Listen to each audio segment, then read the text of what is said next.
Welcome to doctor மைக்லிஸ் music therapy channel. இன்றைய பதிவிலையும் neural network agility of the brain என்ற தலைப்பில் சில செய்திகளை நம்ம பகிர்ந்துக்கலாம்.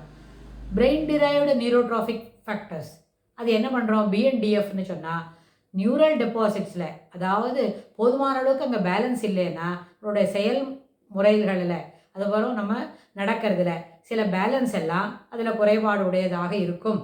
அதனால் தொடர்ந்து நம்ம அதுபோல் ஃபிசிக்கல் எக்ஸசைசஸ் பயிற்சி முறைகளை மேற்கொள்ளும் பொழுது அந்த டெபாசிட் தன்னடைவே என்ன பண்ணோம், மேலே மேலே வளர்ந்துக்கிட்டு வரும். அதுக்கப்புறம் நம்ம அந்த வேலையெல்லாம் செய்ய முடியும்.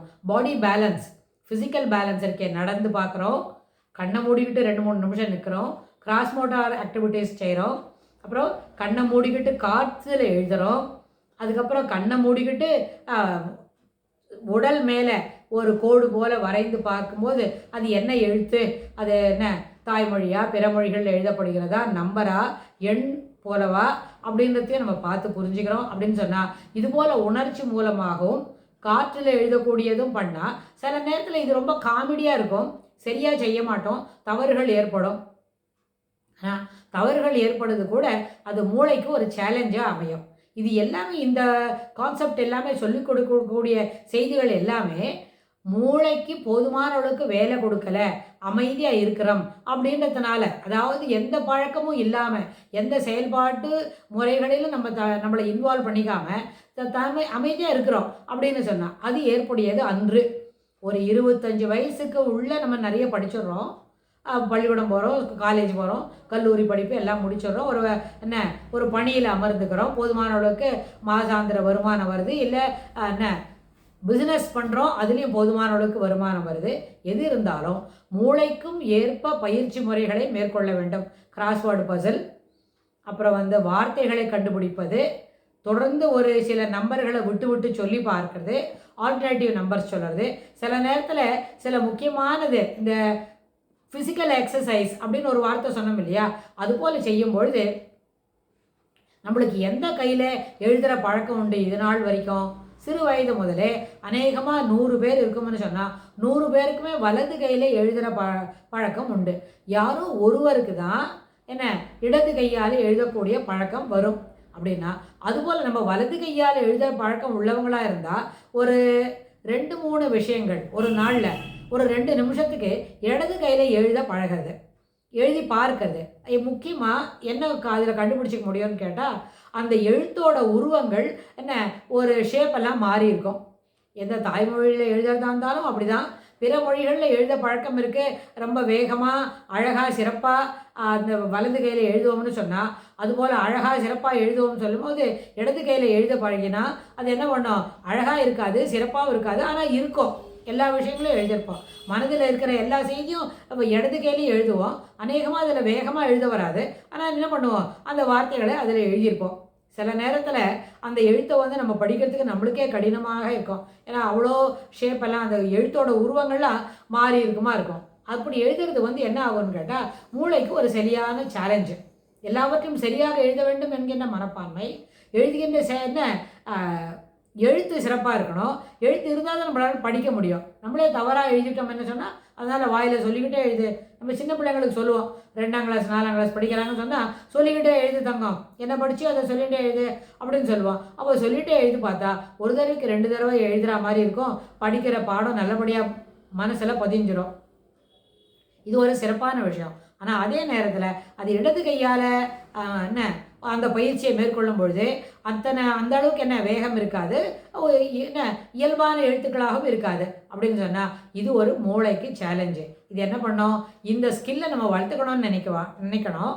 அடுத்தது இதில் தவறு சிறப்பாக எழுதியிருக்கிறா, அதில் நிறைய மார்க்கு மதிப்பெண் அது இல்லை. ஆனால் மூளைக்கு மாறுபட்ட ஒரு பயிற்சியை கொடுக்குறோம். அதே மாதிரி வரைய தெரியும், நன்றாக வரைய தெரியும், சிறப்பாக வண்ணம் தீட்டுவோம் அப்படின்னு சொன்னால், வண்ணம் தீட்டுவதற்கு சிறப்பான பயிற்சியை எடுத்துக்கொள்ளிருக்கிறோம், அதனால அது செய்ய முடியும். அப்படின்னா அதில் இருக்கக்கூடிய உயிரோட்டமுள்ள ஓவியங்கள், உயிரோவியம் அப்படின்னு சொல்கிறோம் இல்லையா, அது அப்படின்னு என்ன அர்த்தம், அந்த வரையக்கூடிய ஓவியம் நிஜமாக பார்ப்பது போல இருக்குது அப்படின்னு சொன்னால் அது கண்ணால் கண்டு மகிழ்கிறது. அதே சமயத்தில் அந்த மகிழ்ச்சி எப்படி கொடுக்கறது, நம்ம கையில் இருக்கிற தூரிகை அதை கொடுக்கறது அப்படின்னு. அதுபோல் சிறப்பான செய்திகள் இது எல்லாமே எதற்கு தொடர்புடையது? வலது பக்கத்து மூளை, ரைட் ஹெமிஸ்பியர் கொடுக்குற நம்பர் ஒர்க், பிளானிங், காக்னிஷன் சொல்கிறோம், டிசைனிங். அந்த டிசைனிங் பகுதியில் செய்யக்கூடிய சில வேலைகள் அந்த இடத்துல இருக்கிற நெட்வொர்க் என்ன பண்ணும்? சிறப்பாக பணி செய்யும். வரைய வேண்டும் என்று எடுத்து வச்சுனுட்டா அதுக்குண்டான எண்ண ஓட்டங்களை அங்கே இருக்கிற நெட்வொர்க்கு நல்லா நெகிழ்த்து அதை நல்லா அவிழ்த்து கொடுக்கும். ஏற்கனவே செய்த வரையிறது இப்போ புதுசாக வரையிறது எல்லாமே சேர்ந்து புது ஐடியாவில் அந்த இலை வரைவதாக இருந்தாலும், ஒரு குருவி வரைகிறோம், இயற்கையான ஒரு சீன் வரைந்து பார்க்குறோம், இயற்கை வண்ணங்களை தீட்டுகிறோம் அப்படின்னு சொன்னால் அது தத்ரூபமாக இருக்கிறதுக்கு அந்த டிசைனிங் ஏரியா இருக்கே, ரைட் ப்ரீஃப்ரண்டல் லோபில், ரைட் ஹெமிஸ்பியர், அது சிறப்பாக பணி செய்கிறதுன்னு அர்த்தம். அதனால் ஒரு நேரத்துலையும் நம்மளுடைய முயற்சி, அந்த மூளைக்கு கொடுக்குற பயிற்சியும் நம்மளுடைய தனி மனிதனோட ஒரு முயற்சியும் சேர்ந்து வேலை செய்யும் பொழுது அது சிறப்பாக விகசித்து காட்டும். சிறப்பாக மேல்நோக்கி அதில் இருக்கிற மேன்மையை எடுத்து காட்டும். அது எல்லாருக்கும் பயனாகும், நமக்கும் அது நல்ல மகிழ்ச்சியை தரும். நம்மளால இதெல்லாம் செய்ய முடியுது அப்படின்னு காதால் கேட்டு மகிழ்கிறது.